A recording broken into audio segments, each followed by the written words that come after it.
โดยหนบมือเอาขอบใจโดยมือขอบใจไปตีไก่เลยบอกว่าตีไก่ชนะแล้วมาสิเว้นกันไหนโอ้มาติตีไก่บ่โอ้โดยขอบคุณขอบใจหลายๆพ่อ เอาเดินทางปลอดภัยเด้อโดยใจขอบใจชนะบ่ไก่ชนะ ก็ชนะเลยเนาะ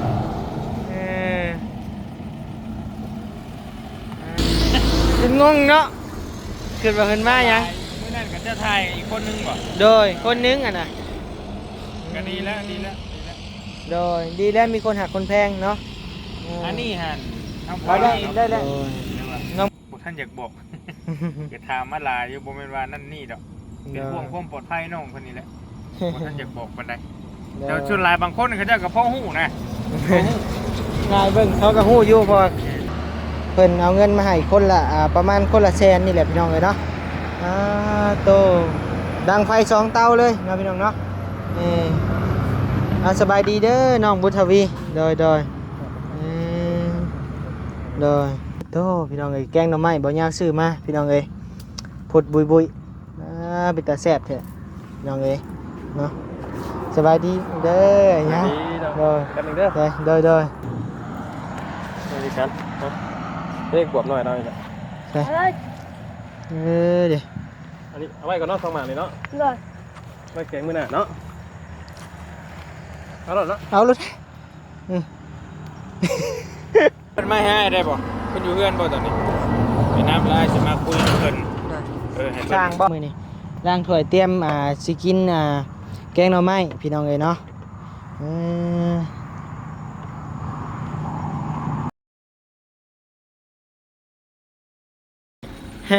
โดยหนบมือเอาขอบใจโดยมือขอบใจไปตีไก่เลยบอกว่าตีไก่ชนะแล้วมาสิเว้นกันไหนโอ้มาติตีไก่บ่โอ้โดยขอบคุณขอบใจหลายๆพ่อ เอาเดินทางปลอดภัยเด้อโดยใจขอบใจชนะบ่ไก่ชนะก็ชนะเลยเนาะ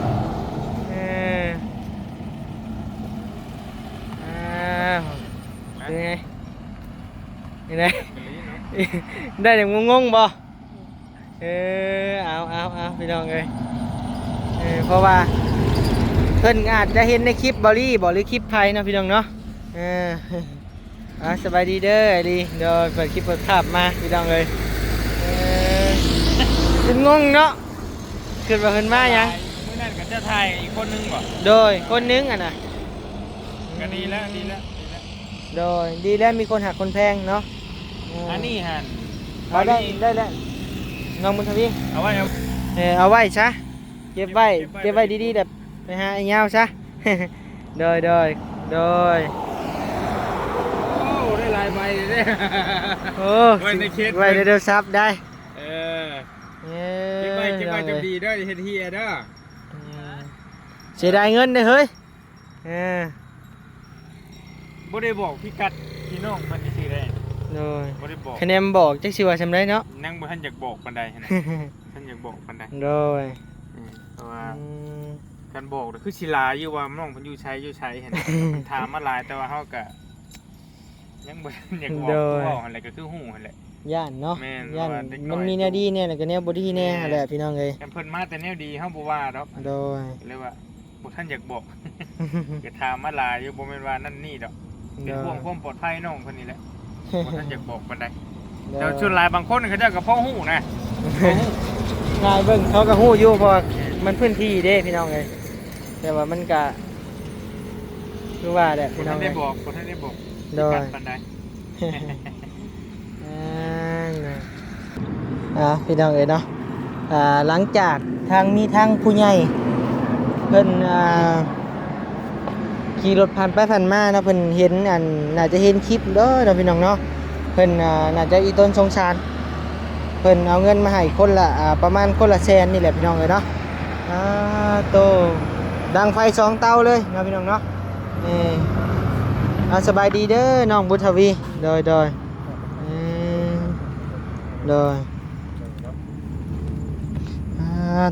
จุไผ่โตพี่น้องเอ้ยแกงหน่อไม้บ่ยากซื้อมาพี่น้องเอ้ย ผดบุยเป็นตาแซ่บแท้น้องเอ้ยเนาะสบายดีเด้อยังโดย กันหนึ่งเด้อ โดยอืมแกงหน่อไม้บ่ขุดมันต้นใส่ไปยังนี่ เอาคือมีสองหม้อ มันนิ่งซื้อมา หนึ่งข้าวดิ ฮะ หนึ่งข้าว โดยง่ายเลยซื้อมาตัวนี้โอ้เตาบันพีนใต้ได้นี่ ว่า โดยนี่พีนใต้ มาแต่ไก่ดีเนาะ บ่พีนใต้ใกล้เฮือนเจ้าได้ ไก่ที่แรกแก อืม โอ้จังรักแค่ เอามาแต่นี่ไปกะห้วย6-70ผู้บ่ โอ้แม่ไก่เดี๋ยวไร โดยเฮาและซื้อมา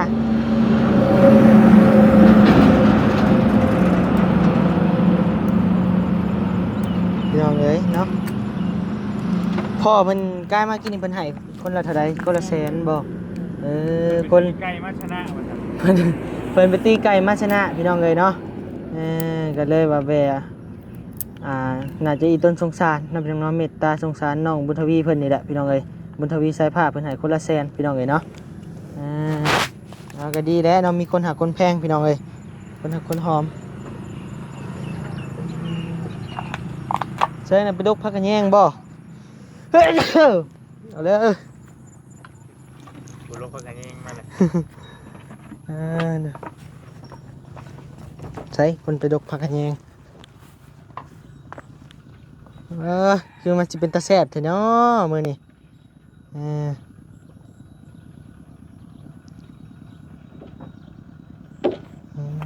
มาแล้วพี่น้องเอ้ยสบายดีโอ้ยเก็บผักกระแยงบ่พี่น้องเอ้ย ท่าเขาท่าเด็กคือ บ่ย่าบ่ลงมือแกง ได้ โอ้ เยอะกันโอเค คักอยู่เนาะ ใครกินบ่ ขาแล้วบัดนี้ใส่เบิ่งน้ำก่อนพี่น้องเอ้ย แล้วแต่เจ้าละ ใส่เห็ดได้บัดนี้ แป๊บนึงอะไรเด้อ ซ่อมบ่ ปัดปิดจับ เดยผักขะแยงพี่น้องเอ้ยโอ้คู่ใส่กับแกงหน่อไม้นี่ชุดแต่เท่านี้แล้วพี่น้องเอ้ยเนาะ แต่ก็โคกพี่น้องเอ้ยนะ เพราะมันหอมเด้กูกินมามีแต่ในธรรมชาติเมื่อพี่น้องเอ้ยเนาะมักงึกับน้องบุญทวีใส่ผ้าปลูกพี่น้องเอ้ยมักบวบกับน้องเพิ่นปลูกพี่น้องเอ้ยมีแต่หน่อไม้บ่ยาวซื้อมาพี่น้องเอ้ยโอ้ผากท้องกับบ่ยาวกันมื้อนี้พี่น้องเอ้ย แป๊บนึงเด้อ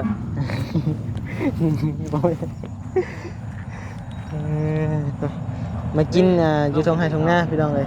นึ่งข้าวบ่นะเดินไปผูกก้อนสาบาทนี่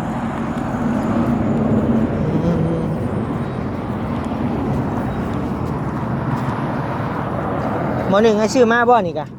โอ้พี่น้องเลยใช่แล้วคือบ่ใส่ถ่านครับ ทำอะไร หมดเลย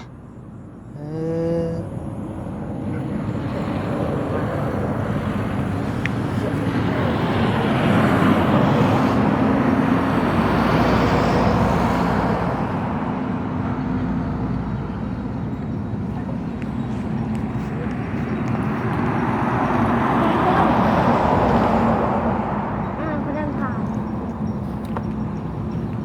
เห็นแล้วป่ะทานเบิดเลยสิ ถ่านเกลี้ยงแล้ว ยาแล้วเอาพื้นออกกัน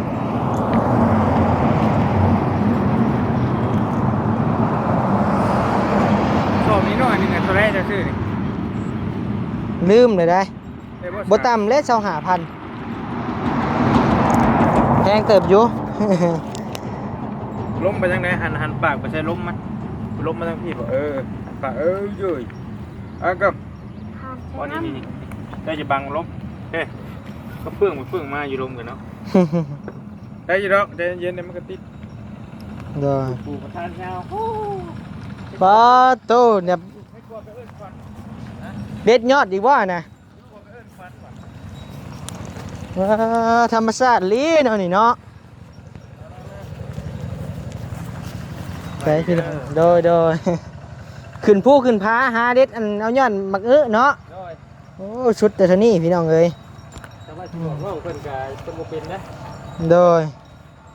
น่าเอาบวกนะ อืม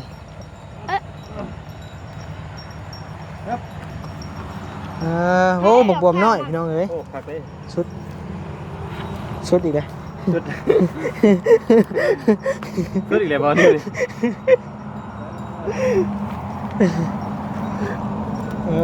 พี่น้องเอ้ย เนี่ยตัวไหน ย้อนบวบโอ้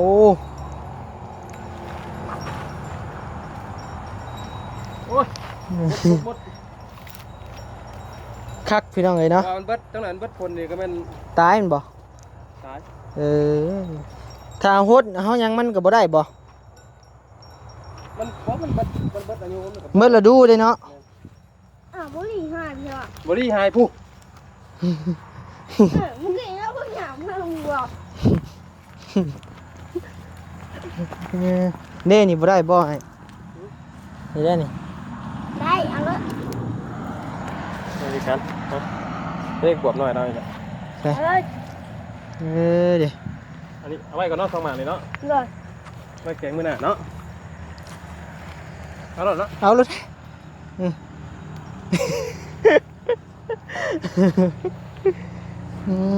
พี่น้องเอ้ย ถือว่าแม่เราก็ มีแนวปลาเนี่ยอยู่เนื้อกินให้อยู่ติ ได้กินให้ลูกให้เต้าอยู่เนาะคักเอาเลยไปล้างนี่ก่อนเด้อ โดย ยังบ่ได้กินง่ายนะ เอาขอบใจหลายๆปัญญากินยังน่ะน้องไปดังไฟหนึ่งข้าวเป็นดังแล้วโดยมีบ่อถ้วยบ่วงล้างถ่ายไปเอามาล้างไป มันกลัวจะปลูกอาหารมาเบิ่งจะโดน คือบ่ไปเบิ่งไปปลูกหัวจิงไข่นี่ลุงบ่เบิ่งมาเบิ่งก่อนขึ้นอยู่บ่อยู่นี่โอ้ขึ้นได้เสฟ้าผู้ แต่ทีเนี้ย ขึ้นอยู่มักทั่วนี่นี่ บ่ขึ้นตัวนี้ ขึ้นอันนี้เดี๋ยว เด้นี่มังเงื้อนี่แม่นบ่จริงเลยขึ้นอยู่ขึ้นเป็นขยุงเลยบัดนี้เห็นเนาะทงละคุ้มวะมักทั่วนี่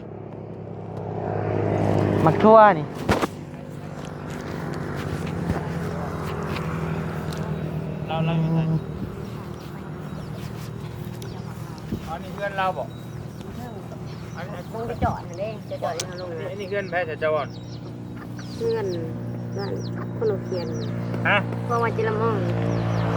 อ้าวตัวเพื่อนใกล้วัดดิบ่จะวอนเอาเลยแล้วเพื่อนแพ้ใช่ เพื่อนน้องยังแก้ว เพื่อนน้องยังคู่แก้วเพื่อนอยู่ใช้จะตรงนี้ เพื่อนคนนั้นเพื่อนคนอยู่ เจ้าของเราขนาด เจ้าของคนอยู่ผม เจ้าว่าเราเป็นช่างได้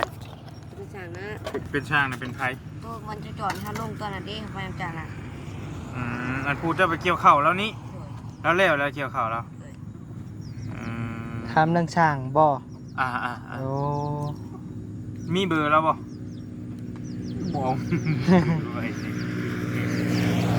ตอนนี้งบพอแล้วบ่ไอ้ แม่นค่าช่างนะพอแล้ว โอ้ ก็เลยว่าจะถามช่างเบิ้ง ยังได้สร้างบัดนี้เนาะ เดี๋ยวจะหาช่าง เพราะว่าทั้งช่างทีมงานช่างหาดเพิ่นค้าเวียกอยู่พารานพี่น้องเอ้ย แม่น แต่การรอเบิ่งรอชมไปทำการพี่น้องเอ้ยเนาะสิได้สร้างทางใด คนเราทีมเราลายอยู่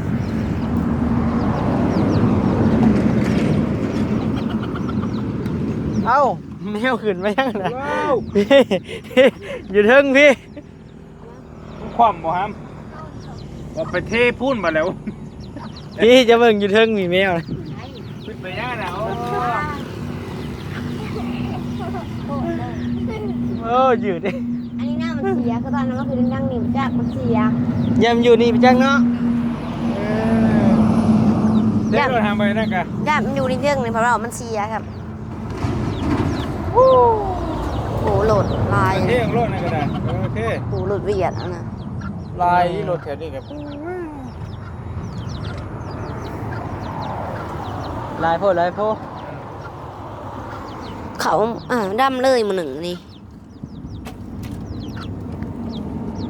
จะไปน้ำเพิ่นมาให้ได้บ่เพิ่นอยู่เพื่อนบ่ตอนนี้ไปน้ำลายสิมาคุยกับเพิ่นให้เพิ่นให้เพิ่นมาพี่เด้อ ไป บ่ได้ไกลไปเลยติไปน้ำ คงที่จอดให้หนัง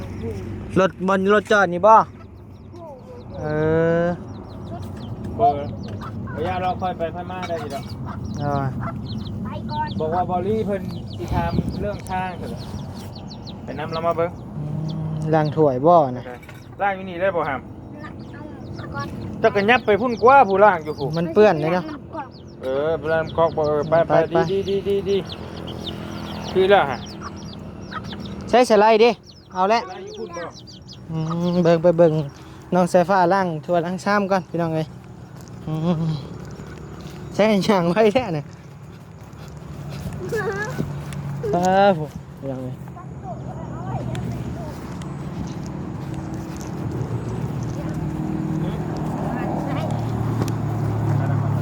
เอานี่บ่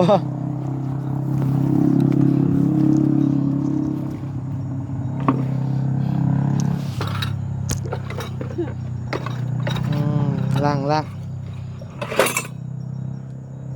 ใช้สไลด์ นี่ เอาเลย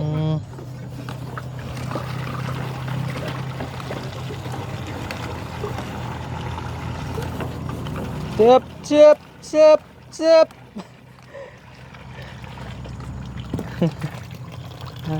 ต่อ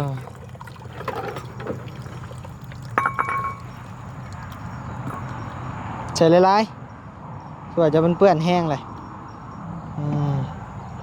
กินเลยล่างรถเด้อบัดนี้เด้อบ่ต้องปะแช่เด้อกินเลยล่างรถบัดนี้ปะแช่แล้วมันเน่า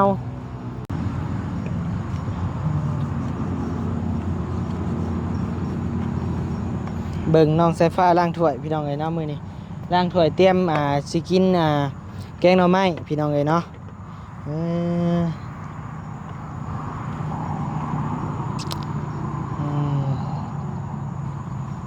ล้างเกลี้ยงๆ ถ้วยเพิ่นแช่เม่นเฮิงแหละพี่น้องเอ้ยมันเลยเปื้อนแห้ง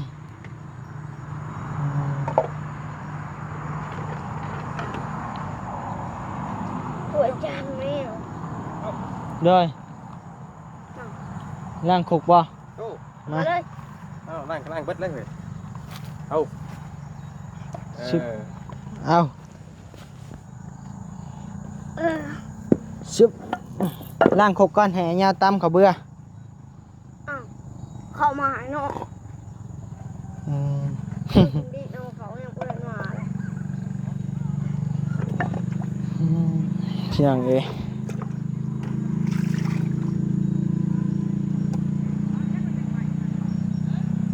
พี่ก็ขึ้นมาล้างบอลมันบบมีน้ำเปื้อนนี่ล้างเกลี้ยง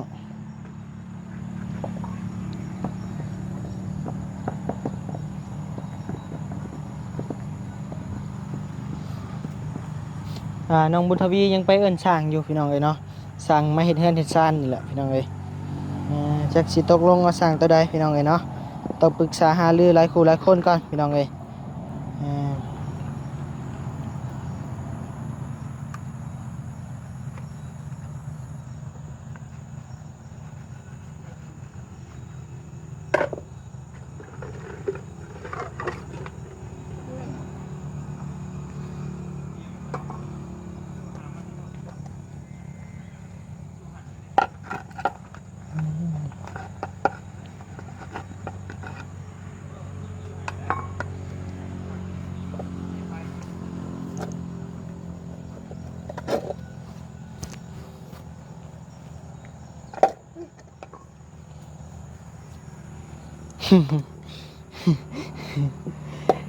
ล่างเขากับตัวเองเนาะสายฟ้า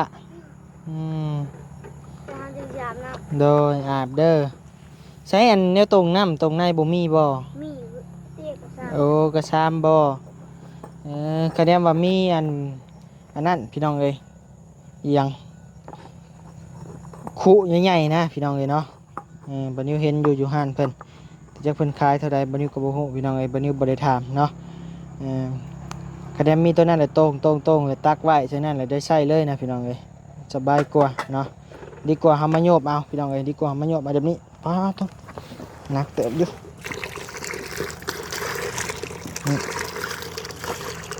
เฮาโยมปึ๊บแล้วเฮาก็ตั้งกับอันนั้นแม่นอยู่นั่นแหละก็กองจะเอาไว้พี่น้องเอ้ยพอได้ใช้เนาะลากแก้ง